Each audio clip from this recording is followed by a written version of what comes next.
Gen Z currently has some pretty aggressive expectations of what their retirement is going to look like. Is it realistic? I've got that and more coming up.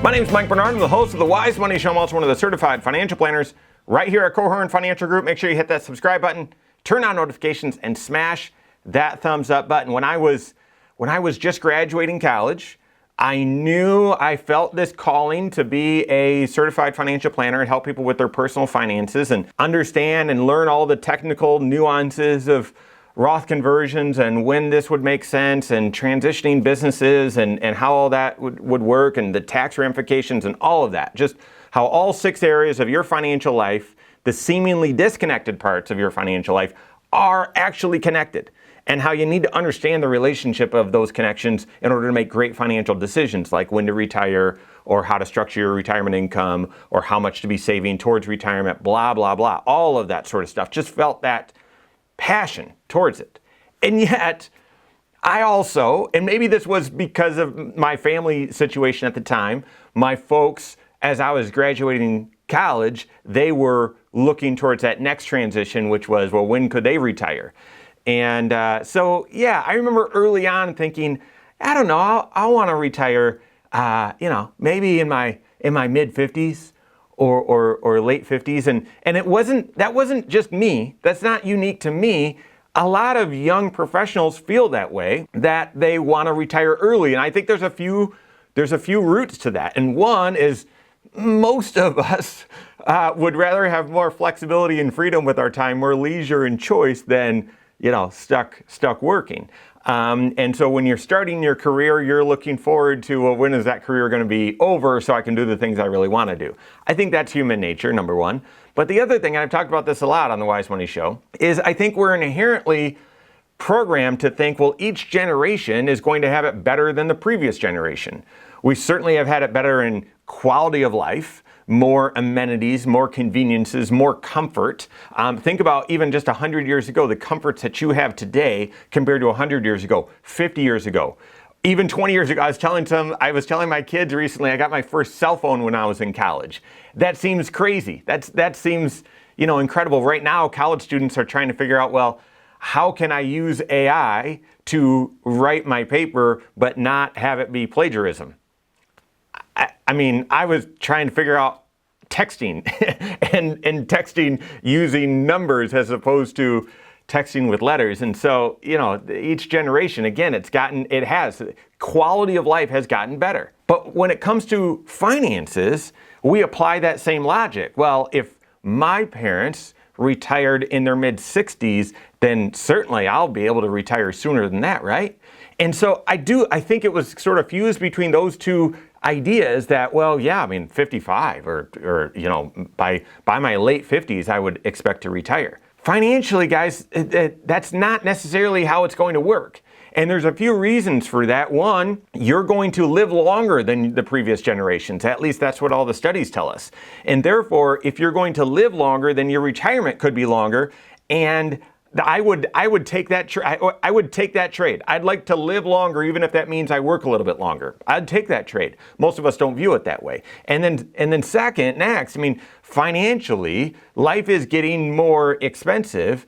And if you're going to retire sooner, that means your working career is going to be shorter. That means you've got to save even more while you're working in order to retire sooner. But if your retirement's going to last even longer, you need to save even more. There's all sorts of tensions around this.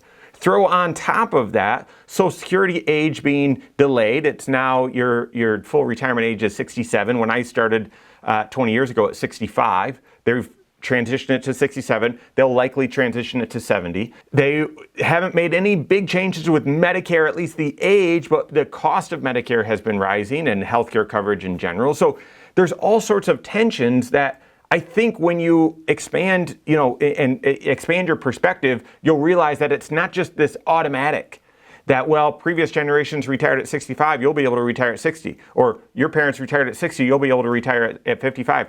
It's not automatically going to work that way. In fact, there's a whole bunch of tensions that suggest it might not be that way at all. All right, well, a recent survey from Northwestern Mutual revealed that, yeah, Gen Z, those in their like very beginning of their career, are thinking the way I'm thinking, or I was thinking. Let's say that back when I was early in my career. The current expectation through this survey from Gen Z is that they expect to retire at 60, live until 100, so have a 40-year retirement, and that they really only need about 1.3 million saved up in order to do it. 1.2, 1.3. Regardless, they expect to have a shorter working career, a longer retirement, and yeah, at 1.2 million, that's a lot to save up, but not an enormous amount, not an exceedingly higher amount than generations. I mean, right now, people expect to, in order to retire comfortably, they need about 1.3 million saved up. Those are the current surveys. So Gen Z is thinking, well, I only need 1.2 and we'll have an extraordinarily long retirement. I'm not going to say that that's not possible. That seems very unlikely. In fact, I would, just like I had a superficial view, an uninformed view, just based on emotions, more so than factual evidence or some technical expertise. I thought I'd be able to retire sooner. I think that's where Gen Z is right now. See, there are 5 factors that are all interrelated that go into whether you're able to retire on time or whether you're able to retire with confidence. That's said better, retiring with confidence. There's 5 factors, and it's not rocket science. It's very simple, but most people don't look at it in these terms, and most people don't realize that each of these 5 factors are interrelated, meaning you make a decision in one, it's going to have consequences, it's going to have trade-offs in the other 4. And so that's why here I talk about all the time. We talk about you need that 5-factor retirement plan, because just looking at your retirement plan in a vacuum could lead you to allow your emotions to sort of run away and yeah, well, that will work. Because I'm going to say retiring at 60, living until 100, and only having $1.2 million saved up, that will provide for a retirement.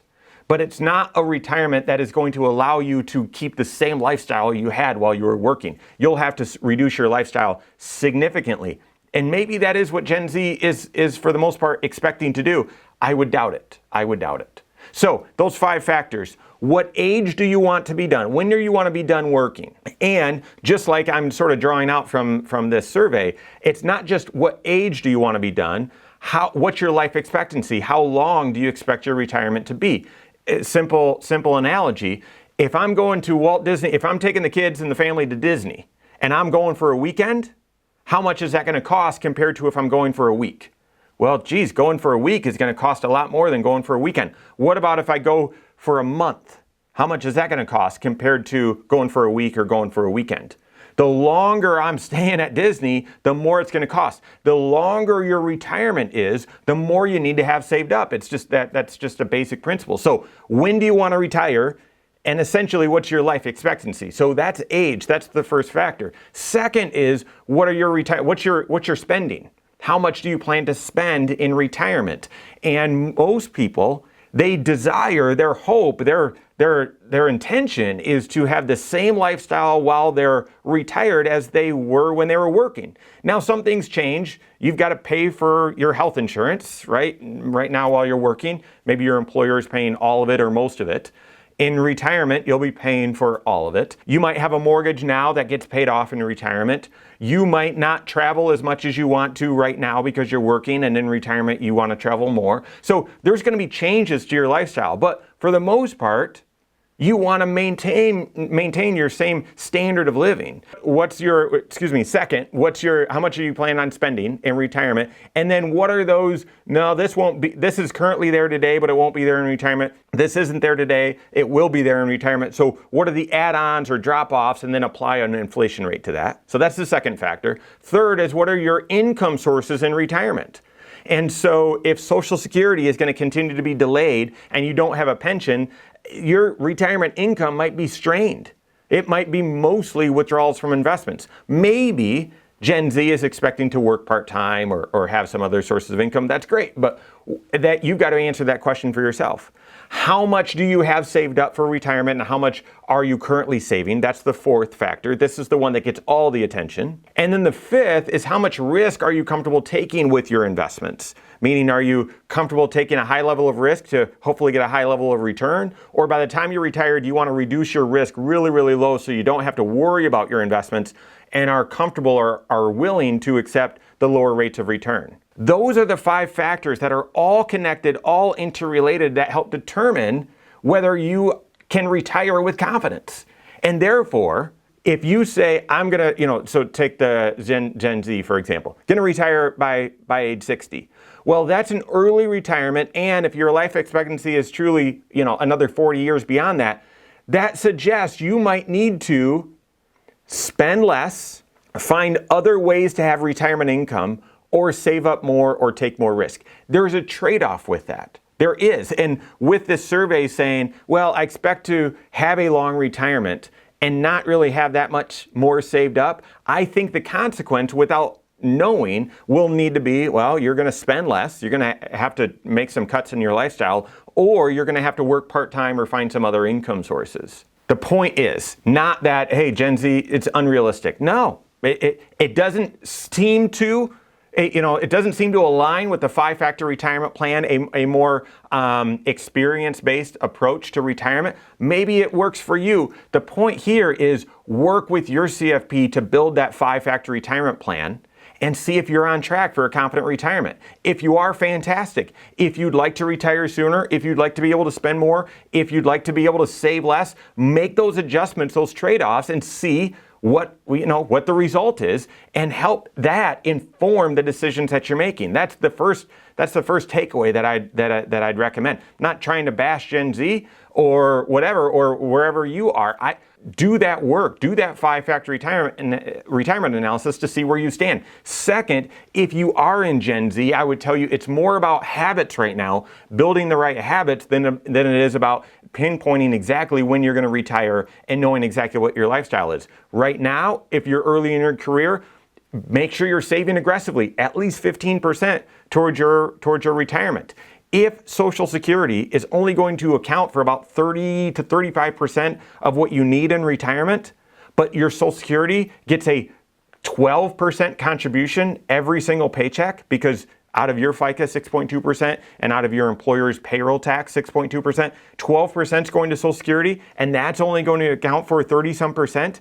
You need to be saving at least 15% towards your own retirement. So do so from the very beginning or as early as possible in your career. And then lastly, especially as the market has had some tremors, been a challenging time over the past 18 months or so, make sure that you're investing in an appropriate mix for the timing, for your time horizon, for when you'd need those resources. Work with your certified financial planner on all of that. Make sure that you do have that 5-factor retirement plan and you're taking the right steps right now to be on track and retire with confidence. If you don't have a CFP on your team, you can contact one on my team. Find us online, Korhorn.com. That's Korhorn with K, wisemoneyshow.com. You can find us there as well, or give us a call, 574-247-5898.